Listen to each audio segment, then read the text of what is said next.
Welcome to the continuation of transport as an aid to trade.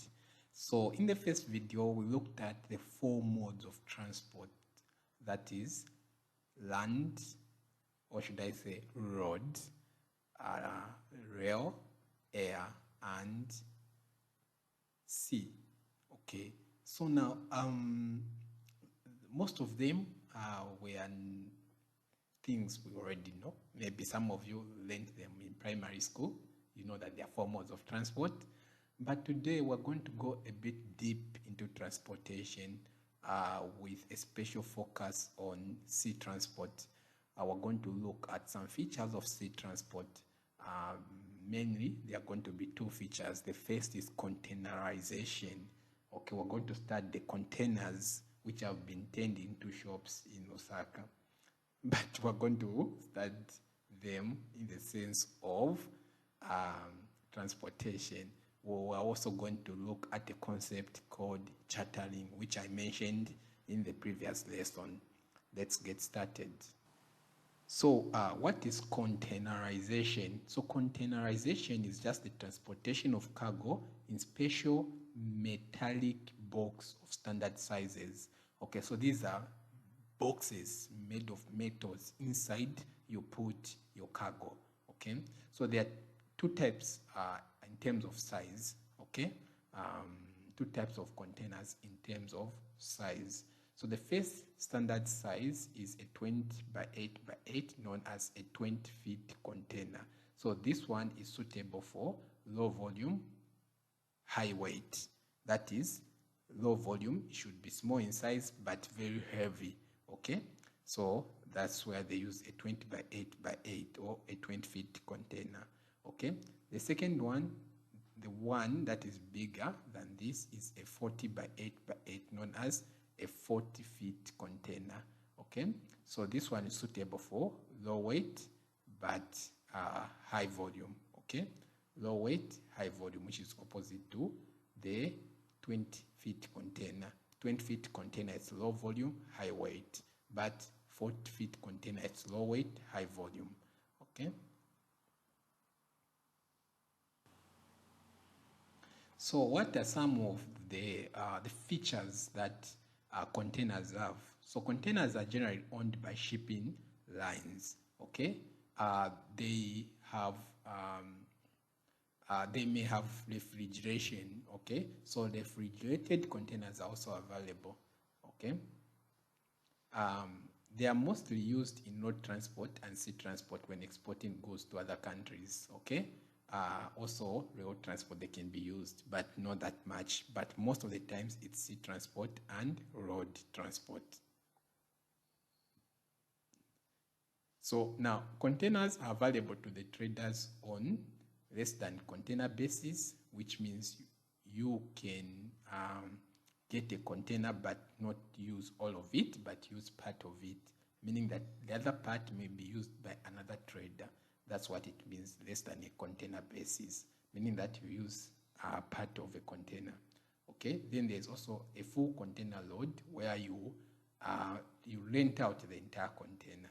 Okay, so containers, they are owned by shipping lines, meaning that you have to rent that container. So you can rent part of it in the less than container basis, or you can rent all of it in full container load. Next, we look at the importance of containerization. Why would you want the phones you ordered from China to be sent in a container? Why would you want to rent a container? Okay, so the containers can be used, one, when grouping goods of various kinds for transportation. So it's possible to group different types of items, wigs, shoes, phones, then they are packaged and put in the same container. Okay, it is also very good to protect goods from bad weather in case there are rains, etc. Okay, it is also, they are also good for transshipment. So transshipment is where once you pack your goods in China, or once your goods are packed in China, you want your goods not to be touched till they reach your company in Zambia. Okay, so once the ship takes the container to the port in Tanzania, you want a truck to carry that container to your company in Zambia. Okay, so that is transshipping, where different modes of transports are used. Okay, so containers are good for that. Okay, also containers are good for speed customs clearance. Okay, because the whole container is easy to clear out than sending separate individual items which have to be cleared and separately. Okay, so now those were the importance or some of the good features, but now let's focus on the advantages. So first, quick movement of cargo. So containers, they offer quick movement of cargo. Okay, also there is faster turnaround of ships at ports. Okay, so if all the items are in a container, when a ship reaches a port, the containers are going to be offloaded, then the ship turns and it goes back. But when items are not in the container, they have to be removing item by item, instead of just removing the container, so that the ship can go back to pick other items. Also, containers protect cargo from damage. Also, it saves on packing costs, because if things are not containerized, you have to pack them very well for protection. Again, there's lesser chances of your cargo being lost. And like I said, the containers make it easy for intershipment. Therefore, you can quickly transfer between different forms of transport.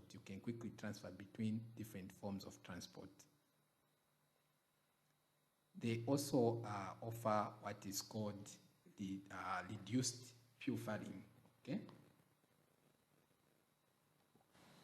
So for those who may not know what pilfering is stealing small items. Okay, so when you are sending a lot of items, some people can steal small items because it's difficult to track or to account for all the items.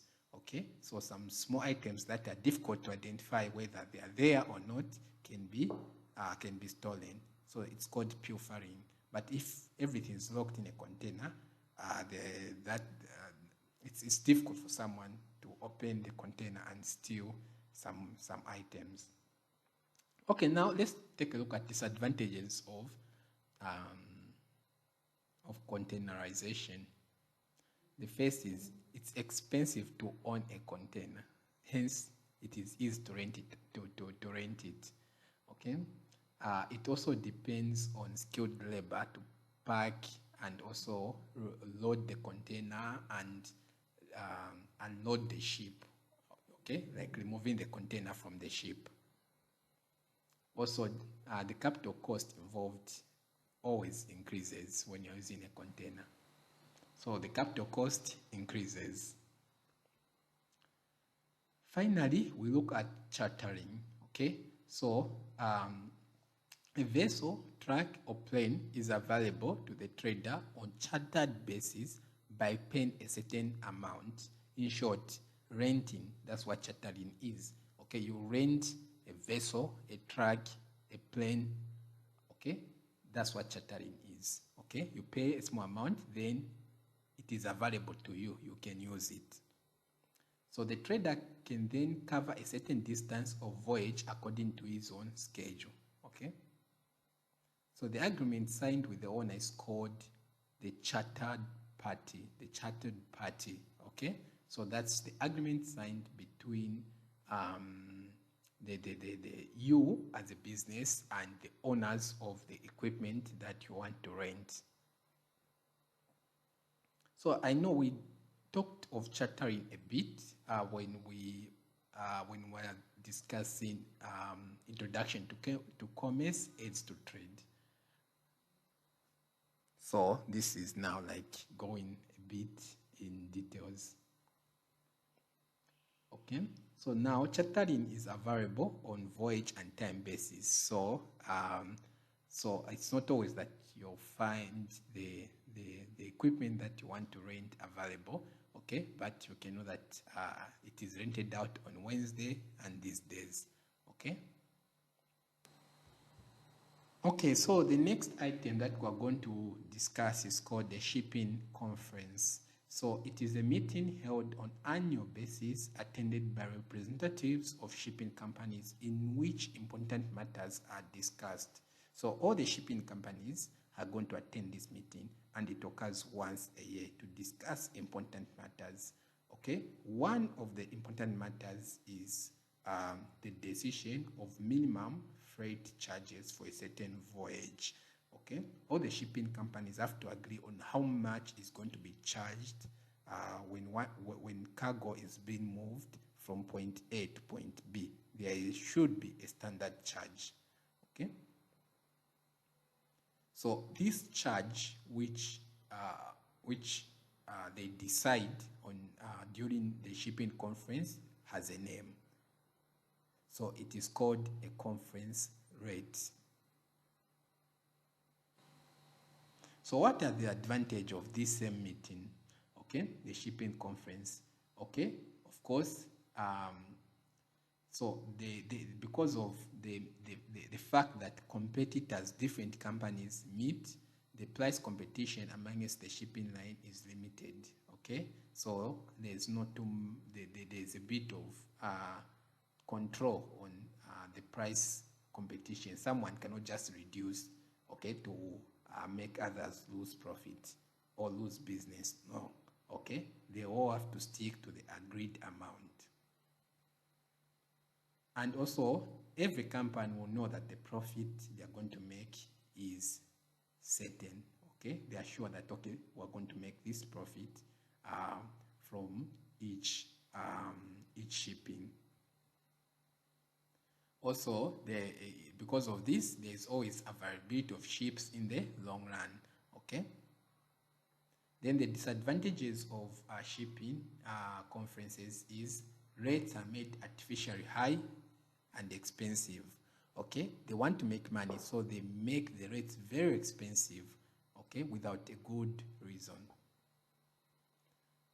Some shipping lines not attending the conference can operate below conference rate, which is disadvantage to other shipping lines. So those ones, some shipping lines who don't want to cooperate or to attend the shipping conference, they can come up with their own rates and then reduce so as to make those ones who attend the shipping conference to lose business. Okay, so now we end with the last concept, which is a pipeline. A pipeline. In Zambia, we have a pipeline, Tazama, yeah. So this is a pipeline that transports oil from I think Tanzania to Zambia. I'm not sure about the details, but oil is transported from one country to another in a pipe. So that's what a pipeline is. Okay, so the advantages of pipeline are the operational costs are minimum. Once you create a pipeline, you can be pumping oil or fuel in that pipeline and it will be reaching the destination. You don't need to transport anything, you don't need to spend anything for that oil to be reaching the destination other than the energy that has to be used in pumping that oil. So the operational cost is minimum. Okay. The disadvantages of pipeline is it's only suitable for gases and liquids. You can't put phones in a pipeline, can you? Think about it. Putting a phone in a pipe so that it moves from China to Zambia, no. So it's only suitable for gases and liquids. Okay. Also, to construct a pipe from one country to another, it's a lot of money. So there is heavy capital cost. Also, it depends on favorable gradient. What does that mean? It means if you want to transport fuel from point A to point B. Point A has to be on top of point B in terms of the landscape, the topology. So point A has to be on top of point B so that fuel can be going towards gravity. Otherwise, you cannot transport oil from country B to country A when country B is low in altitude as compared to country A. Also, there are security issues, okay? If, for example, there is fire that has been exposed to that pipe, it can be a big disaster, okay? Provided that the items inside the pipeline are flammable, or should I say inflammable, like they can cause fire. Also, leakage problems. Maybe at some point the pipe has a hole, so the gas or the liquid starts coming out of the pipe, so you'll be losing the items. So this marks the end of transport part 2. In the next video, we're going to conclude transport. See you.